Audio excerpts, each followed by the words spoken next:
All right, so now let's get into building the rootless chord voicings. So the first thing is we start with the guide tones. We're going to start with the third on the bottom, all right, and we're going to talk about different forms later. We can have the form in which we have the third on the bottom or the seventh on the bottom. To start with the third on the bottom. So the first, all right, step 2. What we're going to do is we are going to add one note above, which is this way, right? So we're going to add one note above the guide tones, right? So now the note above the guide tones can be a chord tone or a tension note.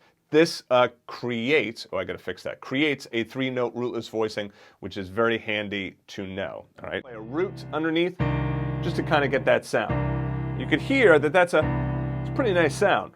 C major 7th, start with our guide tones, 3rd, 7th, add the 9th, and in between we add the 5th. C minor 7, 3rd and 7th, add the 9th up above, and then add the 5th in between. C dominant 7th, 3rd and 7th, add the 9th up above. In between, we could add the 5th, right? It gets a certain sound. Nothing wrong with that sound, but if we want a little more bite, we add that 13th in there. So now you have each one of your chords and then the tensions that work over it. So I could add a 7th to my C6 chord, a 9th, a sharp 11th. Okay? And then what does that look like? Well, as we start to break these chords up, right? And if I'm gonna do like maybe shells and I'm saying like, oh, okay, I could play a C6, but let me throw the 9th and the 7th in there, or throw the 5th and the 7th in there.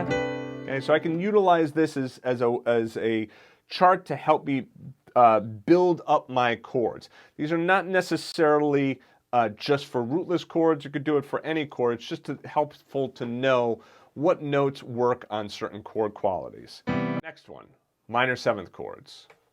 So we have an iReal Pro track for that as well. Let's do that, and let me play those just so you can kind of hear them all. C minor 7th. And you can comp this as well if you wanted to. It's a great opportunity to work on your comping. I'm going to fix this A flat minor. Those should be flats. D flat minor. F sharp minor. I'm going to play that up here actually.